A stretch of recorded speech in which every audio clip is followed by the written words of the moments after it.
Cancer वैश्विक स्तर पर तेजी से बढ़ती गंभीर बीमारी है जिसका जोखिम साल दर साल बढ़ता जा रहा है। पवई स्थित IIT बॉम्बे में आयोजित एक समारोह में राष्ट्रपति द्रौपदी मुर्मू ने कैंसर के मरीजों के इलाज के लिए स्वदेश विकसित CAR-T कोशिका थेरेपी की शुरुआत की। राष्ट्रपति ने इसे ऐतिहासिक पल बताते हुए कहा कि भारत की पहली जीन थेरेपी का शुभारंभ कैंसर के खिलाफ लड़ाई में बड़ी सफलता है। Cell therapy is accessible and affordable. It provides a new hope for the whole of humankind. I am sure it will be successful in giving new lives to countless patients. Everyone associated with this humanistic initiative deserves congratulations. CAR-T cell therapy or chimeric antigen receptor T cell therapy is a form of immunotherapy and gene therapy. It requires complex genetic engineering to modify the patient's immune cells, especially T cells, and make them fight cancer. CAR-T cell therapy is considered to be one of the most phenomenal advances in medical science. It has been available in the developed nations for some time, but it is extremely costly and beyond the reach of most patients around the world. What is new about the therapy being launched today, as I understand it, is that it costs 90% less than what is available elsewhere. I am told that this is the world's most affordable CAR-T cell therapy. Moreover, it is also an example of the Make in India initiative, a shining example of Atmanirbhar Bharat. राष्ट्रपति ने कहा कि पिछले एक दशक में देश में इस थेरेपी का विकास किया गया है। 2023 में इसे मिली मंजूरी देश के वैज्ञानिक और चिकित्सकों के कौशल का प्रमाण है। India's first CAR-T cell therapy is developed through collaboration between the Indian Institute of Technology Bombay and Tata Memorial Hospital in association with industry partner ImmunoACT. So, we have two of institutes, India's final research institutes in their respective fields, joining hands with industry for a humanitarian cause. This is a praiseworthy example of academia-industry partnership. We should inspire many more similar efforts.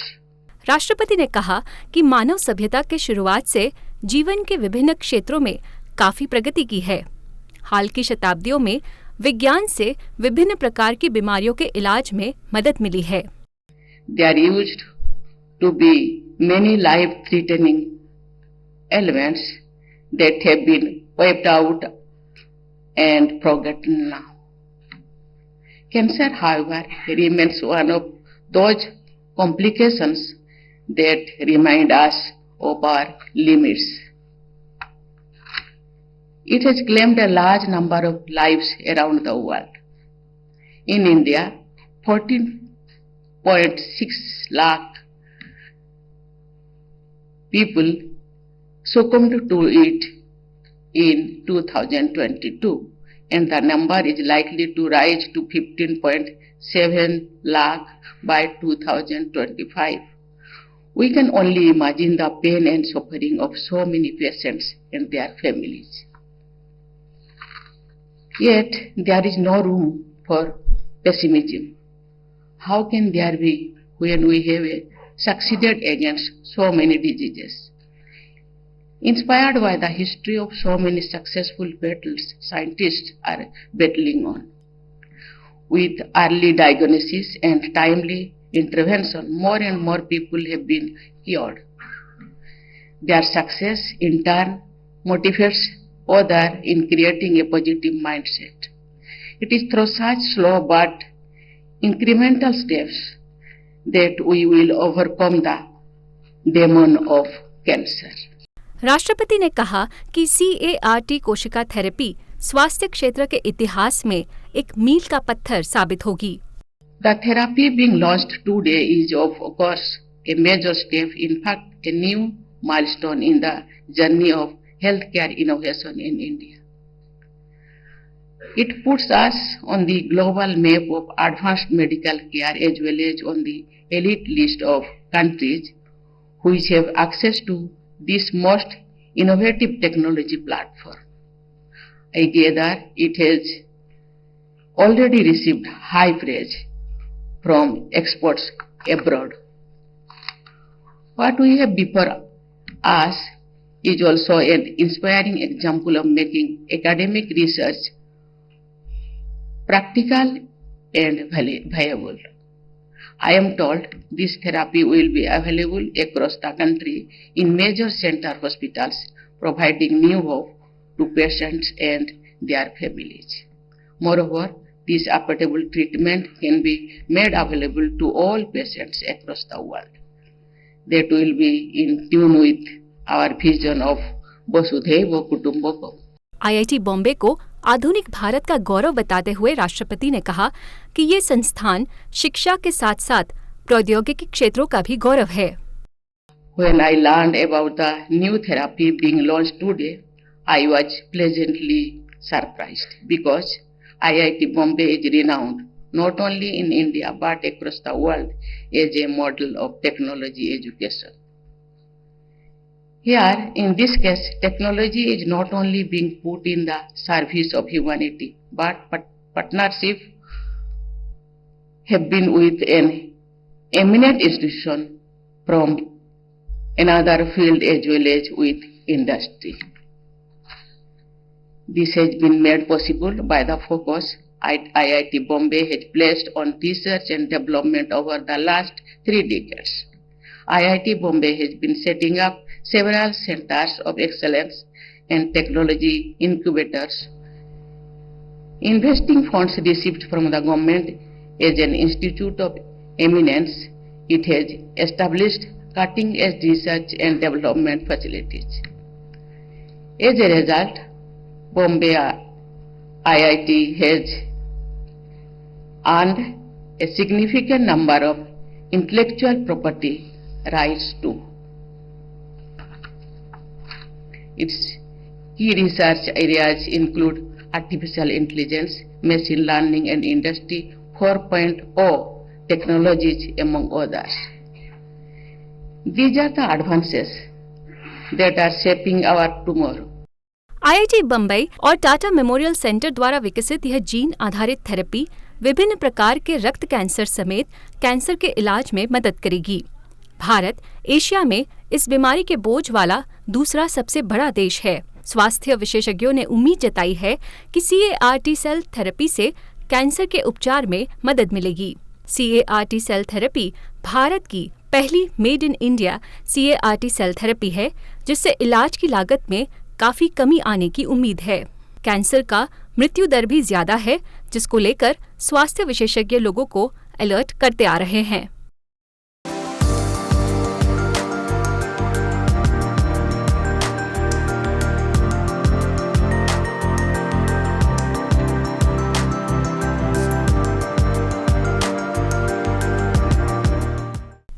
शरीर की कोशिकाओं और ऊतकों में किसी gene को प्रवेश कराकर किसी बीमारी की चिकित्सा करना जीन थेरेपी है।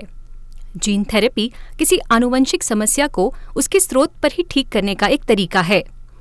दोषपूर्ण जीन की एक सही प्रति जोड़कर जीन थेरेपी रोगग्रस्त ऊतकों और अंगों को ठीक से काम करने में मदद करने का प्रयास करती है। ये तरीका पारंपरिक दवा आधारित प्रणाली से अलग है, जो लक्षणों का इलाज तो कर सकता है, लेकिन इसके लिए जिम्मेदार आनुवंशिक समस्याओं का समाधान नहीं कर सकती। जीन थेरेपी के कार्य में उन जीनों को प्रतिस्थापित करना या निष्क्रिय करना शामिल है जो बीमारी पैदा करने के लिए जिम्मेदार हैं।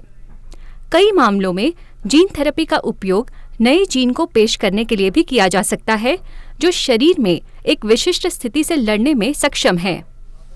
जीन थेरेपी के साथ डॉक्टर शरीर के अंदर कोशिकाओं तक जीन की एक स्वस्थ प्रतिलिपि पहुंचाने में मदद कर सकते हैं। जीन थेरेपी वायरल वेक्टर के माध्यम से एक जीन पहुंचाकर उत्परिवर्तित जीन को स्वस्थ जीन से बदलने की प्रक्रिया है। ये क्षतिग्रस्त या निष्क्रिय जीन को प्रतिस्थापित कर सकता है या आनुवंशिक विकारों से पीड़ित रोगियों के लिए नए जीन पेश कर सकता है। वायरल वेक्टर एक वाहक की तरह कार्य करते हैं, स्वस्थ जीन को कोशिकाओं में पहुंचाते हैं। अधिकांश वाहक संशोधित वायरस हैं जो बीमारी का कारण नहीं बनते। कुछ प्रकार के बैक्टीरिया और डीएनए अणु भी होते हैं जिन्हें प्लाज्मिड कहा जाता है। आनुवंशिक सामग्री जैसे नैनोकणों, लिपिड युक्त एंजाइमों, लिपोसोम को पैक करने और वितरित करने के अतिरिक्त तरीकों पर सक्रिय रूप से शोध किया जा रहा है। एक बार वेक्टर शरीर के अंदर आ जाता है तो कोशिका की जीन रीडिंग मशीनरी आरएनए और प्रोटीन अणुओं के निर्माण के लिए जीन में मौजूद जानकारी का उपयोग करती है। फिर प्रोटीन या आरएनए कोशिकाओं में अपना काम कर सकते हैं। जबकि कई विकारों या चिकित्सीय स्थितियों का संभावित रूप से जीन थेरेपी का उपयोग करके इलाज किया जा सकता है, जीन थेरेपी को ऐसे किसी भी उपचार के रूप में परिभाषित किया जाता है जो जीन कार्यप्रणाली को बदल देता है। इसे ऐसे व्यक्ति की कोशिकाओं में सामान्य जीनों के इंसर्शन के रूप में जाना जाता है जिसमें विशिष्ट आनुवंशिक विकार के कारण इस तरह के सामान्य जीन की कमी हो जाती है। इस तकनीक को जीन इंसर्शन थेरेपी या इंसर्शन जीन थेरेपी कहा जाता है। इंसर्शन जीन थेरेपी सामान्य जीन को किसी और व्यक्ति द्वारा दान किए गए सामान्य डीएनए से पॉलीमरेज चेन रिएक्शन का इस्तेमाल करके बनाया जा सकता है। वर्तमान में एकल जीन दोषों की रोकथाम या उपचार में इस तरह की जीन थेरेपी के प्रभावी होने की सबसे अधिक संभावना होती है। जीन थेरेपी किसी बीमारी के आगे बढ़ाने से रोकने के लिए एक व्यावहारिक विकल्प हो सकती है जिसके लिए कोई अन्य विश्वसनीय उपचार अनुपलब्ध है। अधिकांश स्थितियों के इलाज के लिए आवश्यक इंजेक्शनों की संख्या तुलनात्मक रूप से कम है और पारंपरिक विकल्पों की तुलना में लागत बहुत कम है, जबकि इसका दीर्घकालिक प्रभाव भी होता है। उदाहरण के लिए, जीन थेरेपी द्वारा एक बार इलाज की गई स्थिति जीवन भर के लिए खत्म हो जाती है। जीन थेरेपी का एक प्रमुख लाभ ये है कि भावी माता पिता के शरीर से समस्याग्रस्त जीन को हटाने से उनके भावी बच्चे के भी उसी स्थिति से पीड़ित होने की संभावना समाप्त हो जाती है। इसके अलावा जैसे जैसे समय आगे बढ़ रहा है और तकनीक उन्नत होती जा रही है, जीन थेरेपी अधिक प्रभावी और सुरक्षित होती जा रही है। व्यक्ति की कोशिकाओं में सामान्य डीएनए को विभिन्न विधियों के जरिए स्थानांतरित किया जा सकता है, लेकिन हर विधि की अपनी चुनौतियां होती हैं। वायरल ट्रांसफेक्शन विधि में विषाणु का उपयोग किया जाता है। कुछ विषाणुओं में अपनी आनुवंशिक सामग्री को मानव के डीएनए में डालने की क्षमता होती है। सामान्य डीएनए को रासायनिक अभिक्रिया द्वारा विषाणु में डाला जाता है जो व्यक्ति की कोशिकाओं को ट्रांसफेक्ट करता है और इस तरह डीएनए उन कोशिकाओं के केंद्र में संचारित हो जाता है। लेकिन इसमें विषाणु से होने वाली संभावित प्रतिक्रियाएं हैं जो एक संक्रमण के समान होती है। दूसरी बात यह है कि नया सामान्य डीएनए कुछ समय बाद लुप्त हो जाता है या नई कोशिकाओं में सम्मिलित होने में विफल भी हो सकता है, जिसके कारण आनुवंशिक विकार फिर प्रकट हो जाता है। इसके अतिरिक्त विषाणु के विरुद्ध एंटीबॉडीज विकसित हो सकती हैं, जिसके कारण प्रत्यारोपित अंग की ओर से अस्वीकरण जैसी प्रतिक्रिया भी हो सकती है। जीन डालने के एक और तरीके में लाइपोसोम का इस्तेमाल होता है, जो इससे माइक्रोस्कोपिक सैक होते हैं जिन पर लिपिड की एक परत होती है। लाइपोसोम इस तरह से कॉन्फ़िगर किए जा सकते हैं कि उनमें किसी व्यक्ति की कोशिकाओं की ओर से अवशोषित किए जाने वाला डीएनए हो, जिससे उनका डीएनए सेल केंद्रक को डिलीवर कर दिया जाए। कभी-कभी ये विधि काम नहीं करती क्योंकि लाइपोसोम व्यक्ति की कोशिकाओं में अवशोषित नहीं हो पाते। नया जीन अपेक्षानुसार काम नहीं करता या नया जीन लुप्त हो जाता है। जीन थेरेपी की एक और विधि में एंटीसेंस टेक्नोलॉजी का उपयोग होता है। इसमें सामान्य जीन का उपयोग नहीं किया जाता। इसके बजाय असामान्य जीन को केवल स्विच ऑफ कर दिया जाता है। एंटीसेंस टेक्नोलॉजी का इस्तेमाल करने से मॉडिफाइड आरएनए के अणु डीएनए के खास हिस्सों के साथ संयोजित हो सकते हैं, जिससे प्रभावित जीन को कार्य करने से रोका जाता है। एंटीसेंस टेक्नोलॉजी का इस्तेमाल फिलहाल स्पाइनल मस्कुलर एट्रोफी और ड्यूशेन मस्कुलर डिस्ट्रोफी का इलाज करने के लिए किया जा रहा है। इसे कैंसर थेरेपी और कुछ न्यूरोलॉजिक विकारों के लिए भी आजमाया जा रहा है। इसमें जीन इंसर्शन थेरेपी के मुकाबले ज्यादा प्रभावी और सुरक्षित होने की क्षमता है। जीन थेरेपी का एक और तरीका ये है कि एक्सप्रेशन को नियंत्रित करने वाली कोशिका में रासायनिक प्रतिक्रियाएं संशोधित करके कुछ जीनों के प्रकार्य को बढ़ाया या कम कर दिया जाए, जिसके कारण कुछ प्रोटीनों की उत्पादकता बढ़ जाती है या कम हो जाती है। इस तरह की विधियों को कुछ कैंसरों का उपचार करने के लिए प्रायोगिक रूप से परखा जा रहा है।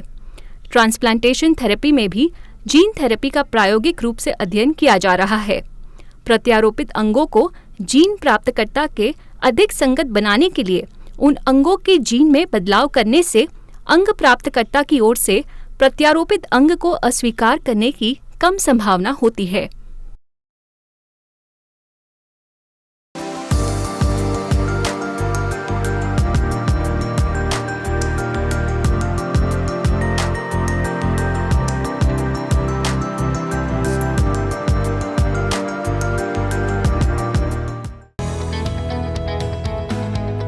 दशकों से कैंसर के इलाज के तरीकों में सर्जरी, कीमोथेरेपी और रेडिएशन थेरेपी का इस्तेमाल हो रहा है।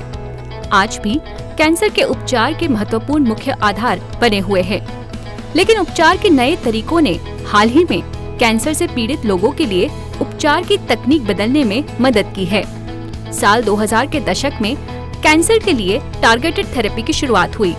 इसमें ऐसी दवाओं का प्रयोग होता है जो कैंसर कोशिकाओं को ढूंढती है और फिर उन्हें मार देती है। टारगेटेड थेरेपी अब कई कैंसरों के लिए स्टैंडर्ड ट्रीटमेंट है। पिछले दशक में इम्यूनोथेरेपी का इस्तेमाल किया जा रहा है, जो ट्यूमर पर हमला करने के लिए रोगी की प्रतिरक्षा प्रणाली की शक्ति को बढ़ाती है और मजबूत करती है, जिसे कई लोग कैंसर के उपचार का 5th पिलर भी कहते हैं। ऐसा इसलिए है क्योंकि प्रतिरक्षा प्रणाली को बढ़ाने वाली दवाओं ने एडवांस कैंसर वाले कुछ लोगों में ट्यूमर को कम करने और यहाँ तक कि खत्म करने की क्षमता दिखाई है। इम्यून चेकपॉइंट इनहिबिटर नामक दवाएं मेलेनोमा, फेफड़े, किडनी, मूत्राशय और लिम्फोमा सहित कई प्रकार के कैंसर से पीड़ित लोगों के इलाज के लिए पहले से ही व्यापक उपयोग में है। इम्यूनोथेरेपी का एक अन्य रूप, जिसे काइमेरिक एंटीजन रिसेप्टर यानी CAR-T सेल थेरेपी कहा जाता है, इसने शोधकर्ताओं और ऑन्कोलॉजिस्टों के बीच उम्मीद की किरण पैदा की है। हालांकि CAR-T सेल थेरेपी का व्यापक रूप से इम्यून चेकपॉइंट इनहिबिटर्स के रूप में उपयोग नहीं किया जाता, लेकिन इसने बहुत एडवांस ल्यूकेमिया और लिम्फोमा को खत्म करने और कई वर्षों तक कैंसर को दूर रखने की क्षमता दिखाई है। दुनिया में 2017 से 6 CAR-T सेल थेरेपी को मान्यता मिली है। सभी को रक्त कैंसर के उपचार के लिए इस्तेमाल किया जाता है, जिसमें लिम्फोमा, ल्यूकेमा के कुछ रूप और मल्टीपल माइलोमा भी शामिल है। लेकिन CAR-T सेल थेरेपी काफी महंगी है। फिर भी CAR-T सेल थेरेपी कैंसर उपचार की एक प्रमुख तकनीक है। T कोशिकाएं श्वेत रक्त कोशिकाएं हैं जो पूरे शरीर में बीमारी और संक्रमण का पता लगाती हैं और उनसे लड़ती हैं। प्रत्येक T कोशिका में एक रिसेप्टर होता है जो एंटीजन को पहचान सकता है। जब प्रतिरक्षा प्रणाली बाहरी या असामान्य एंटीजन को पहचानती है, तो ये उन्हें नष्ट करने का काम कर सकती है। लेकिन कैंसर कोशिकाओं में भी एंटीजन होते हैं जिन्हें शरीर नहीं पहचान पाता, जिसके चलते प्रतिरक्षा प्रणाली कैंसर कोशिकाओं से लड़ने के लिए T कोशिकाओं को नहीं भेज सकती। CAR-T सेल थेरेपी में T कोशिकाओं नामक प्रतिरक्षा कोशिकाओं का उपयोग करता है, जिन्हें प्रयोगशाला में आनुवंशिक रूप से बदल दिया जाता है, ताकि उन्हें कैंसर कोशिकाओं को अधिक प्रभावी ढंग से नष्ट करने में सक्षम बनाया जा सके। विभिन्न प्रकार के कैंसर में अलग अलग एंटीजन होते हैं। प्रत्येक प्रकार की CAR-T सेल थेरेपी एक विशिष्ट प्रकार के कैंसर एंटीजन से लड़ने के लिए बनाई जाती है।